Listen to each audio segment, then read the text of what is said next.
在1000万的房子里养猫，会不如在100万房子里养猫的体验。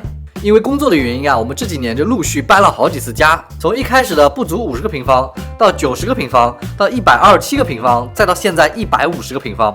其中最贵的呢是上一套127个平方的，因为地段比较好，所以现在呢值1000万人民币以上。那当然这是房东的，不是我的。而现在这一套呢也不错，一年4季都是恒温恒湿的。但是我发现啊，房子是越住越好了。那反而住起来呢，却没有我们一开始住的那个只有50个平方不到、价值100万的房子住出来舒服了。这是为什么呢？先来说一说我们住的第一套房子。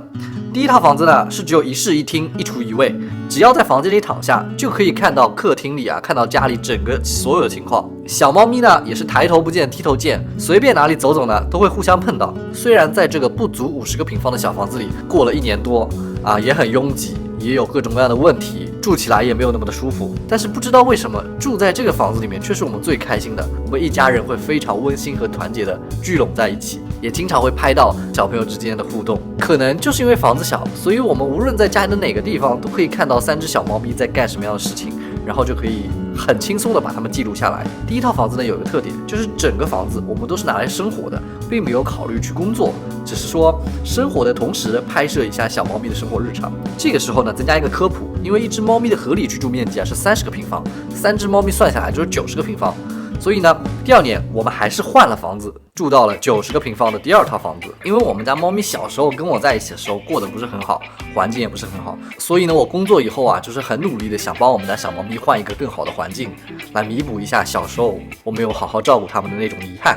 那我换到第2套房子之后呢，小猫咪各自就有自己的生活了，因为毕竟呢换到了一个2室2厅的房子，而且有一个非常大的落地窗。桃子呢就特别喜欢在那边晒太阳，那饭团汤圆呢就有其他的房间可以待了。有了单独的位置之后呢，他们的打闹就少了很多啊，就不会互相争地盘了。但是呢，因为这个房子是南北不通风的，所以呢透气很差，而且呢冬天很冷，因为没有地暖呢，所以我们只能开空调。但是呢又舍不得整个家里一起开空调，所以呢冬天我们就开一个房间的空调，小猫咪呢就会到房间来挤着我们一起睡觉，也会趴在床上，趴在我们旁边。而且呢客厅也没有多大，就比如说我们之前拍的那期镜子迷宫，几乎要把整个客厅全部占满了。我们把多余的一个房间呢用来拍摄了。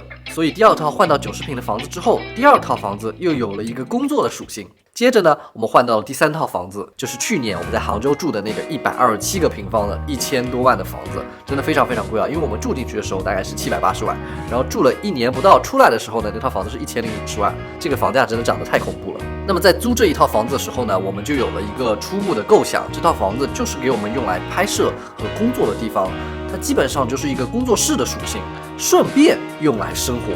不得不说，这一套房子是我们住过所有的房子里面设计的最好的，而且全部都是白色的装修，看起来就很通透很大。所以呢，小猫咪可以从门口跑到里面，整个纵深有10几米长，猫的活动范围啊也会一下子大了很多。但是猫和猫之间呢就更加的疏远了，因为有一个客厅和3个房间，还有衣帽间，所以呢经常就是不知道猫去哪儿了，找猫要找半天。然后这一套房子呢还有一个特点，它有地暖，所以当冬天开了地暖之后呢，地板很热，小猫咪根本不会进房间来陪我们睡觉，它们就躺在地板上就很爽。然后我们晚上睡觉呢，就再也没有小猫咪会来陪我们了。但是呢，出于一些对未来的考虑啊，我们还是没有继续住下来，换了第4套房子。那经过前面3套房子的居住体验啊，我们已经意识到了，我们想要一个家庭属性多一点，而工作属性少一点的房子。我们想让这个房子重新回归于家用，所以呢，我们换了我们现在这套150平方的4室2厅2卫。虽然面积比原来更大了，但是它的设计呢相对来说更紧凑一点，所以呢我们专门分了2个房间来作为我们的仓库堆东西。相信大家已经看过我前面这期对新家介绍的视频了。然后住了半年下来呢，我觉得新家有一些地方需要改动，所以我们前几天呢又搬东西，把家具挪了个位子，空出来一个房间。现在我就带大家去看看我们新做的变动吧。所以现在的这个房间呢就成了我的房间。为什么会分开来睡呢？因为我呢睡觉打呼，声音特别响，会吵着我老婆，我老婆就睡不着了，所以我就被我老婆赶出来。那当然，因为知道我们家小猫咪喜欢睡高的嘛，所以这个爱马仕的猫窝还是给它留在了高的地方。然后从我的床呢可以直接跳到上面，饭团已经睡过几次了。然后我们书桌呢现在就放到这里客厅来了。旁边有2个给猫咪专门睡觉的地方，因为我们家汤圆喜欢挨着我睡觉，所以我在这里工作的时候，汤圆就睡在这个椅子上面。如果我在这里工作呢，汤圆就睡在这里。小猫咪呢特别喜欢喝这种浴缸水，所以我们专门给它买了一个小浴缸给它们喝水用。而且猫咪喜欢吃高的地方的东西，所以饭盆也放在这旁边。推车也是专门给它们设计的，小猫咪特别喜欢这种啊，这个好像空间不是特别大的地方睡觉。还有这个茶几下面也是汤圆经常待的地方。为了方便猫咪看小仓鼠呢，小仓鼠的旁边都给它设计了猫咪的观赏台啊，看电视的地方。然后这个电视机架，猫咪也很喜欢睡，于是在下面我们也放了一个猫窝。人家桃子呢，只有一个比较私密的空间，它喜欢睡这个小推车。然后桃子呢还喜欢睡衣帽间，所以这里有一个专门给桃子睡觉的垫子。不过它好像更喜欢睡在旁边这个我的衣服上。为了方便小猫咪在晚上我们睡觉的时候陪我们呢，这旁边也摆满了猫窝。而且我们家饭团特别喜欢偷偷吃饭，所以在房间里还有一个饭碟。虽然我们对猫这么好，但是猫不知道啊，还是依旧让我们不省心。比如说饭团，现在吃饭天天要陪，不陪不吃饭。汤圆呢，工作的时候要我摸啊，我在那边工作，老是一只小手来拍拍我，要我摸。以后拖更都找他。无语的呢是桃子，挑食。比如说这里有一个化毛片，吃。你看，吃味道不好就吐了。外面的流浪猫都没得吃，好不好？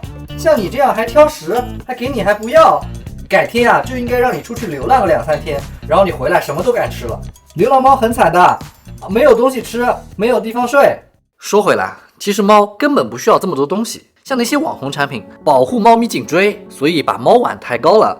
猫的颈椎根本就跟人不一样，它根本就没有这样的问题。还有什么猫喜欢喝热水，于是呢饮水机里面就加了加温功能。所有的动物都是喝冷水的好吗？还有那个全透明猫包，让你看起来好像是很好看，但是猫进去吓个半死。这些都是人为炒出来的概念，网红产品跟猫一点关系都没有。其实一个硬纸板猫咪就很开心了。